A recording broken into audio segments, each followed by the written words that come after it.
يسعد فؤادي كلما ذكر الحبيب ترنما ذاك الذي رب العلا صلى عليه وسلم نبي رب العالمين الصادق الهادي الأمين الطاهر الدمث الذي للحق صار معلما للحق صار معلما ذاك الذي رب العلا صلى عليه وسلم صلى عليه وسلم. nabiyuna maxamed calayhi salaatu wasalaam allaha abuuray ee soo diray rasuulnimo u doortay ayaa markhaati uga noqday akhlaaq aada iyo aada u sarrayso u wanaagsan inuu rasuulu ku sifaysnaa. weliba may ahayn akhlaaqdu mid iska keenkeena, mid ilaahay subxaana wa tacaala uu ku abuuray oo rasuulka calayhi salaatu wasalaam dhaqankiisa si fiican uga buuxsato o uga dhex muuqatay bah. wainaka lacalaa khuluqin cadiim buuhi ilaahay subxana wa tacaala. nebi maxamedow waxaad ku dul sugan tahay akhlaaq iyo dhaqan aada iyo aada u wanaagsan, hadday noqoto xidhiidhka isagii ilaahay subxana wa tacaala udhexeeya iyo hadday noqoto xidhiidhka udhexeeya rasuulka calayhi salaatu wasalaam iyo makhluuqaadka intooda kale, hadday noqoto insiga, jinka, xayawaanaadka, xataa manoolayaasha. waana ta keentay inuu ilaahay subxana wa tacaala ka dhigo mid mudan dadkao dhami inay ku daydaan. laqad kaana lakum fii rasuuli اllaahi uswatun xasana liman kaana yarju llaha walyowma alaakhir. rasuulka ilaahay ku dayasho wanaagsan baa idinku sugan, waxaana ku dayanaya qofka ilaahay ka rajeynaya lakuna wanaagsan, aakhirana wax wanaagsan inuu kula kulmo rajo kale. wuxuu ahaa nebi maxamed calayhi salaatu wasalaam xagga dhaqankiisa wanaagsan acdamu rajulin fi taariikh, ninkii ugu weynaa ugu wanaagsanaa ee taariikhda basharka soo maray buu ahaa. dadka ugu akhlaaq wanaagsan buu ahaa rasuulku calayhi salaatu wasalaam, sidaa ilaahay ku sifeeyey, saxaabadii la dhaqantayna ay sheegeen. wuxuu ahaa dadka ka ugu geesisan. saxaabadu waxay sheegeen marka dagaalku aada u daraaday xaaladdu ay adkaato in rasuulka calayhi salaatu wasalaam xagga dambe ay ka mari jireen. manay dhicin dagaal cadow ay iskaga hor yimaadeen muslimiinta iyo gaaladu inuu nebi maxamed calayhi salaatu wasalaam cararay. halka ay ka dhacday xaaladaha qaarkood in saxaabada qaarkood dib ay u noqdeen. uxud rasuulu kama cararin,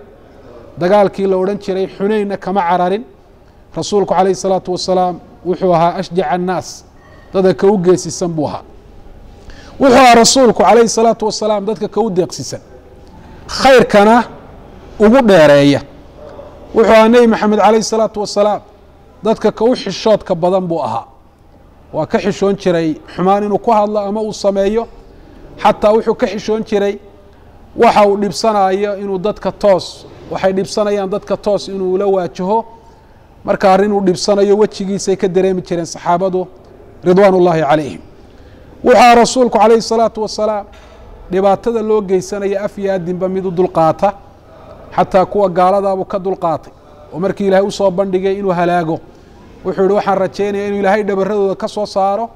kuwa ilaahay subxana wa tacaala diintiisa u gargaara. ka jaahilkee waxba aan garanahayn waa u dul qaadan jiray.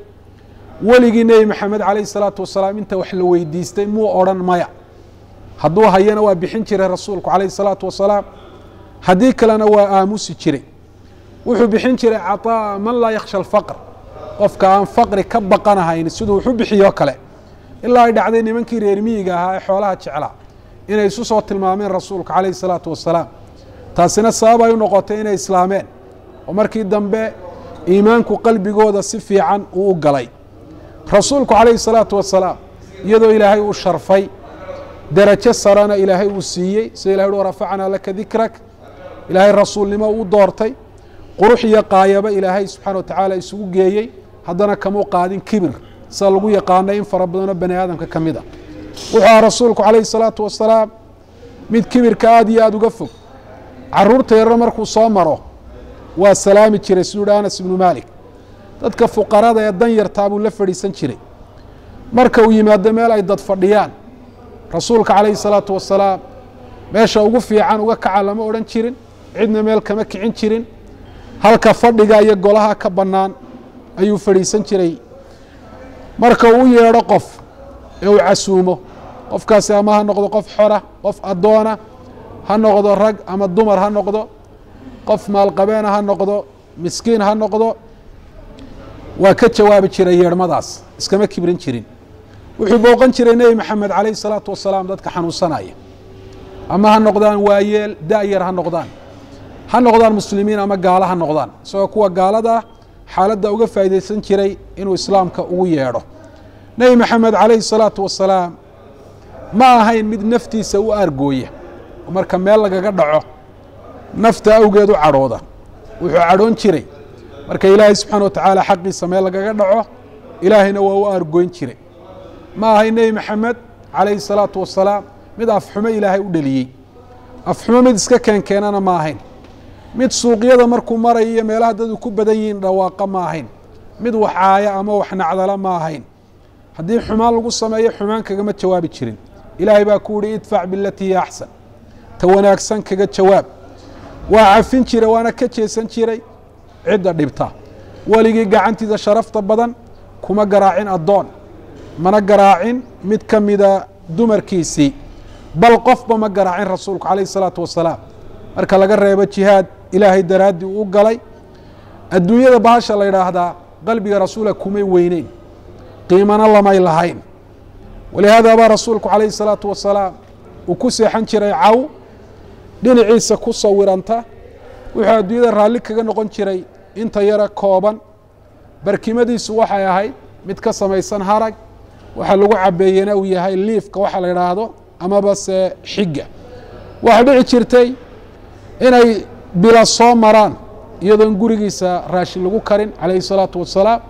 waxa ay ku nool yihiinna uu yahay timir iyo biyo alaswadaan waxaa dhici jirtay habeen iyo laba iyo saddex inay soo maraan oo rasuulku calayhi salaatu wasalaam uu seexdo isagoo bog maran adduunyo ilaahay uma waayin bal waxaa loo soo bandhigay buurta wuxuu dahab in looga dhigo laakiin aakhira ayuu adduunyo ka doortay adduunyaduna agtiisa qiimo ayaanay ka lahayn wuxuu aha rasuulku ummaddiisa mid aada u jecel aadna ugu naxariisto ugu tudha ilaahay baa wuxuu siiyey dacwo mustajaaba baryo loo damaanad qaaday in laga aqbalayo wuxuu rasuulku u kaydsaday aakhiro si uu ummaddiisa uu ugu shafeeco qaado yowma alqiyaama wuxuu aha mid ka fog kibirka iyo isla weynida boqorada iyo madaxda lagu yaqaano wuxuu soo galay maka markii ilaahay guusha siiyey ee uu u furay isagoo khushuucsan oo madaxa hoos u foorarinaya ilaa uu ku dhowaaday garhkiisu inuu taabto hashii uu fuushanaa dhabarkeeda isagoo faanaya iskibrinaya isqood qaadaya ma soo gelin rasuulka calayhi afdal salaatu watasliim isagoo dawaafaya waxaa ku soo baxay ninkii baa rasuulka aada uga haybadaystay ilaa uu gariiray rasuulku calayhi salaatu wasalaam ninkii buu la hadlay waxa uu ku yidhi haysdhibine isdeji anigu waxaan ahay mid ay dhashay gabadh maka muquumadda ku cuni jirta macnaa bashar adoo kalaa baan ahay wuxuu aha rasuulku calayhi salaatu wasalaam reerkiisa iyo dadka gurigiisa ku nool mid si fiican ula dhaqma khaladaadkooda indhaha ayuu ka laaban jiray haddaanay sharciga ilaahay khilaafsanayn rasuulku calayhi afdal salaatu watasliim waa caawin jiray reerkiisa kabtiisuu yeelan jiray karintiisa ayuu tolan jiray wuxuu ahaa mid guriga markuu joogo shaqada ka qayb gala salaada marka la eedaamana sidoo aanu garanahayn buu ka dhaqaaqi jiray nebi maxamed calayhi salaatu wasalaam wuxuu diiday in la laayo dumarka iyo caruurta xataa kuwa gaalada waxay tusinaysaa akhlaaqda sare ee ilaahay subxaana wa tacaala uu siiyey iyo diinta ilaahay uu soo dhiibay qiimaha ay leedahay rasuulku calayhi afdal salaatu watasliim kuwa ergeda u yimaada ama fariinsidayaasha ma dili jirin ballankana waa oofin jiray xataa ballanka uu gaalada la galo arrinka hoggaanka maanta waa arrimaha ugu waaweyn ee adduunka wax laga qoro waa arrimaha ugu waaweyn ee maanta tababarada laga bixiyo weliba wadannada soo koraya waxyaabaha ugu waaweyn ee culayska ay maanta ay saaraan waxa weeye sidee u heli lahaayeen hoggaan gaadhsiiya meelaha ay hiigsanayaan ama ha noqoto ruuxiyan iyo diiniyan meelo badbaada inay ku badbaadaan inay helaan ama ha noqoto dhaqaale iyo horumareed iyo aqoon iyo waxbarasho ha noqoto marka hoggaan oo nebi maxamed sala allahu calayhi wasalam hoggaanadii ugu waaweynaayo taariikhda aadamaha soo baray uu nebigu ahaa sala allahu calayhi wasalam ayaa waxaynu isku dayi doonaa bal asraartii nebiga ku jirtay sala allahu calayhi wasalam 4 tilmaamood oo uu nebigu sala allahu calayhi wasalam ku hoggaamin jiray bulshadiisii inaynu ka qaadano si aynu ugu dayanno waxyaabaha markaaba soo booda marka laga hadlayo hoggaankii nebiga sala allahu calayhi wasalam waxaa ka mid a altaqdiira waalihtimaam waxaa la yidhaha nebigu sala allahu alay slam dadka uu la dhaqmayo wuu qiimayn jiray ha yaraado ha weynaado maalqabeen ha noqdo sabool ha noqdo qaar u shaqeeya isaga ha noqdo cid allaale culayskiisa nebigu wuxuu saari jiray sala allahu calayhi wasalam inuu ihtimaam gaar ah inuu siiyo xadiidkii nebiga sala allahu alay can abi hurayra radi allahu canhu nebigu ka soo wariyey sala allahu calay wasalam wuxuu yidhi ana imra'atan sawdaa'a kaanat taqumu lmasjida fafaqadaha gabadh madow ayaa masaajidkii nebiga xaari jirtay ama fiiqi jirtay maalin buu soo baxay nebigu sallam gabadhii buu waayey wuu tabay fasa'ala canha aawo ruuxii dumarkayda masaajidka maydhi jirtay ama fiiqi jirtay ayuu nebigu sala allahu calayhi wasalam markaasaa waxay ku yidhahdeen maatat way dhimatay markaasaa wuxuu yidhi afalaa kuntum idan aadantumuuni waar maxaad iigu sheegi weydeen buu yidhi maxaad iigu sheegi weydeen buu yidhi gabadhu in ay geeriyootay gabadhii madoobayda masaajidka fiiqi jirtay inay dhimatay maxaad iigu sheegi jirtay fakaannahum sagaruu amraha abuu hurayra waxa uu leeyahay way dhayalsadeen ruuxa dumarkay dhayalsadeen waxay is idhaahdeen waxba nebiga ha ku dhimina waa miskiintaa masaajid ka fiiqi jirto magac weynna ma lehe eh waxba ha ku dhibina baanu isniri buu yidhahda faqaala wuxuu yidhi dulluunii calaa qabrihaa itusa buu nebigu sala allahu calayh wasalam xabaashaad gabadha meeshaad ku aasteen ii geeya buu nebigu sala allahu calayh wasalam xabaashii baana dulgoyo layidhi gabadhii masaajidka fiiqi jirtay waatan xabaasheedii fasallaa calayha nebigu waa ku tukaday iyadoo xabaasha ku jirta ayuu ku kor tukaday nebigu sala allahu calayhi wasalam markaasaa wuxuu yidhi ina haadihi alqubuur malii'atun mamluu'atun dulmatan calaa ahliha xabaalahani aad arkaysaani dadka ku jira badankooda waxaa ka buuxa buu yidhi mugdi iyo ciqaab bay ku tahay wa ina allaha caza wajalla yunawiruhaa bisalaatii calayhim salaaddaa aan ku tukadoon anigu aan ku tukiyo ayuu ilaahay qubuurtooda ugu iftiiminaya tilmaamta ku jirtaa waa maxay ruuxaa dumarka ee madow ee masaajidka nebiga sala allahu calayhi wasalam fiiqi jirtay ee aanay madaxdu arki karaynin ama hogaanka sare aan u muuqan karaynin nebi maxamed xadiidka wuxuu inoogu sheegaya abuu hureyre radiallaahu canhu wuxuu yidhi wuu tabay nebigu wuxuu tabay ruuxaa dumarka ah ee masaajidkaa u meelaysay buu nebigu tabay sala allahu calay wasalam hogaanka markaa tusaale waxaa ugu jira dadkaa dabaqaadka hoose ilaa nebigu sala allahu calayhi wasalam sida isha gaarka maxuutale uugu hayey ee gabadhaa madow uu yidhi xabaasheeda haan ku soo tukada hala ii geeyo anaa ku soo tukanaye ee weliba uu ku qabsaday saxaabada maxaad iga qariseen buu yidhi maxaad iigu sheegi weydeen buu nebigu gabadh waan ku tukan lahaa buu nebigu sala allahu calayhi wasalam idan hogaanka waxaa laga rabaa kow altaqdiira waalihtimaam ma aha uun arrinkayga fuli iyo waxaan ku amray yeel maaha ma aha uun ee waa inay noqotaa uun ihtimaam gaara noloshaadana si gaaru ii khusaysa laba nebi maxamed sala allahu calayhi wasalam cid la joogtay ama la degtay ama saxaabadiisa ha noqoto nebigu sala allahu calayhi wasalam ma canaanin jirin canaanta kuma badin jirin hogaankan waxaa la rabaa inaanu canaanta badin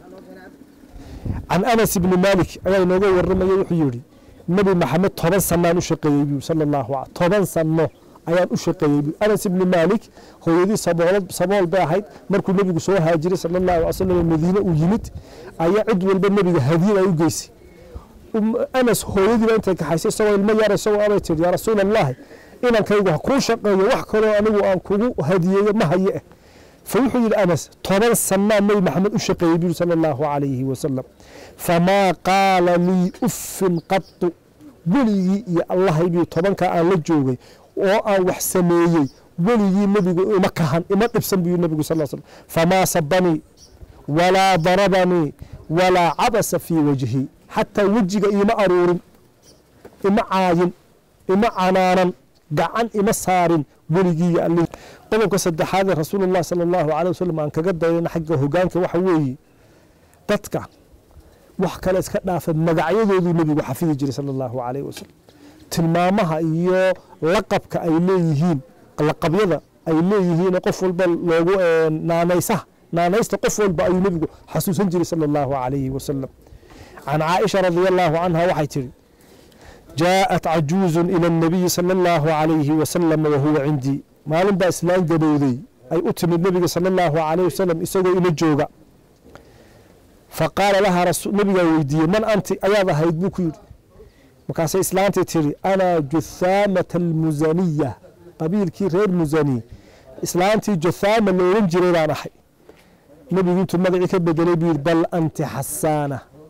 جثامة متى هي حسانة قرحنيس غيرك أيا تحي مركز النبي إسلام تلاشاكي وإسلام والنبي محمد هجانك صلى الله عليه وسلم كيف أنتم سيتهين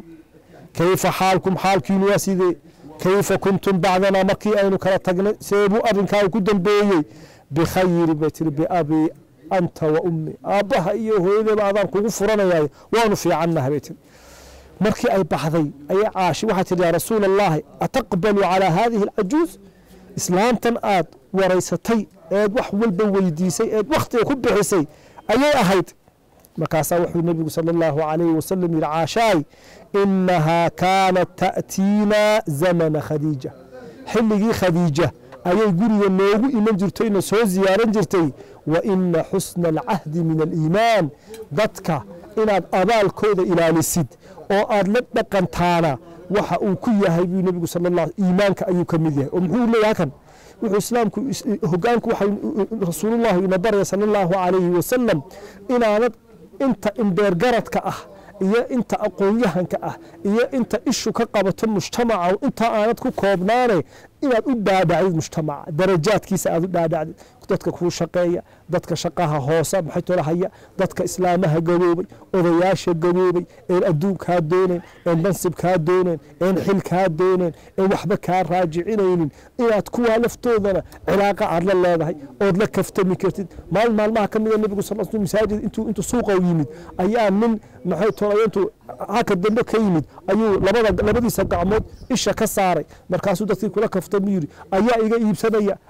iibsanaya markaasuu sidii saxaabiga yiri ila rasuul allah agtaada waxaan ku ahay qof aan qiimo lahayn hadaad iibinaysid nabigu intuu qoslay biyuu waan kula kaftamayay ana agteeda hadaan qiimo ku lahayn ilaahay agtiisa qiimo ku leedahay ilaahay bad qaali ku leedahay labadoodii qoslay iska dhaqaaqay hada rasuulullah sallallahu alayhi wasallam wa hogaankii aqiyada baray ee shariicada baray ee diinta baray ayaa hadana kaftanka inta leeg maxay tolo la kaftamayo oo ogol agtiisa in lagu kaftamo nabigu sallallahu alayhi wasallam oo hogaanku ma aha cid aan lagu dhici kareyn oo lala hadli kareyn oo lala kaftami kareyn maalmaha kamida ayaa gurigiisa nabigu sagoo fadhiyo guriga Aisha radhiyallahu anha la fadhiyo ayaa gurigiisa hadiyad gabadhii xaaskii kale Safiya ayaa nabiga cunto u keentay sallallahu alayhi wasallam Aisha loogu soo dhiibay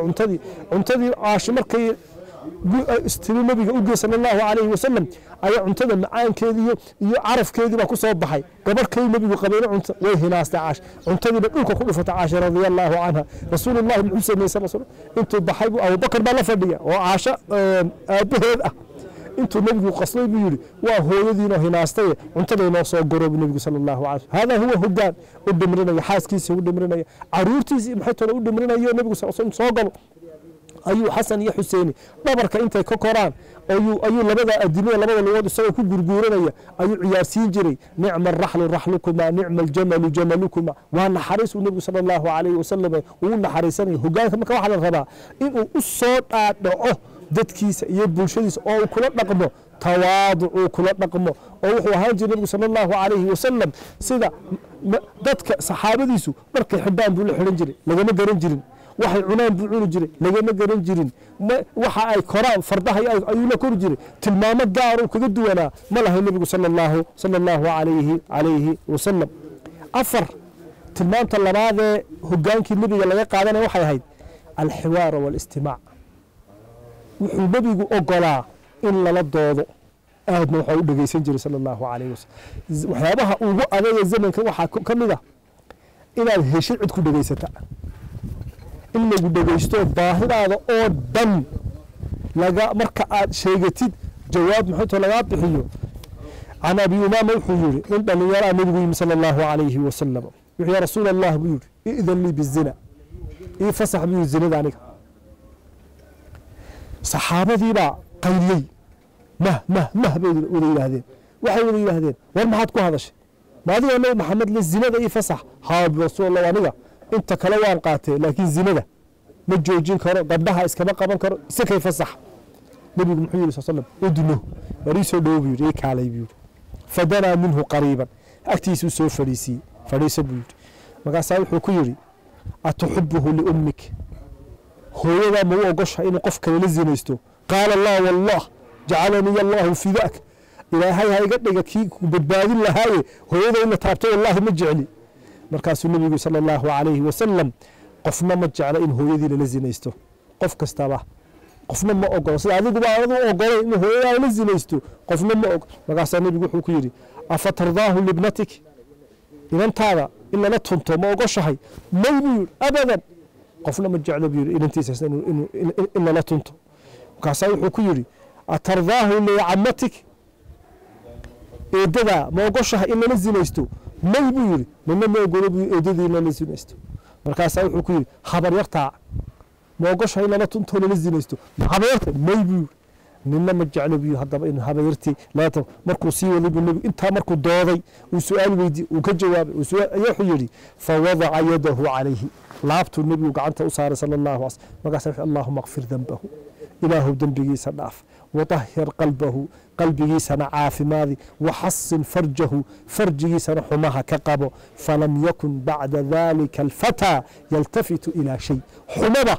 ومجلسل محمد بن سمي صلى الله عليه وسلم ولا ضوضي وانو اوغلاده ان كاير كدع انه لهادو ذنوبته دنبيغا ugu waaweyn inuu yiraahdo inta kale waan ogolaan horta aniga zinada halay fasax kalsooni buu kaayir ka qabay nabiga sallallahu alayhi wasallam inaanu caayaynin inaanu dhaleecaynaynin inaanu odhanaynin dam adigu